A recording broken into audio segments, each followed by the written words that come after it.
भरधाव वेगात आलेल्या ट्रकने कारला जोरदार धडक दिली आणि काही क्षणातच अमरावती चांदूर रेल्वे मार्गावर घडला भीषण अपघात।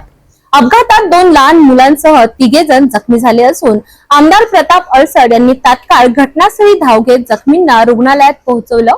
पाहूया या घटनेचा संपूर्ण वृत्त। अमरावती चांदूर रेल्वे मार्गावर भरधाव वेगाने येणाऱ्या ट्रकने एका कारला जबर धडक दिली। या अपघातात 2 लहान मुले आणि एक प्रौढ व्यक्ती गंभीर जखमी झाले। अपघात इतका भीषण होता की कारचे मोठ्या प्रमाणात नुकसान झाले।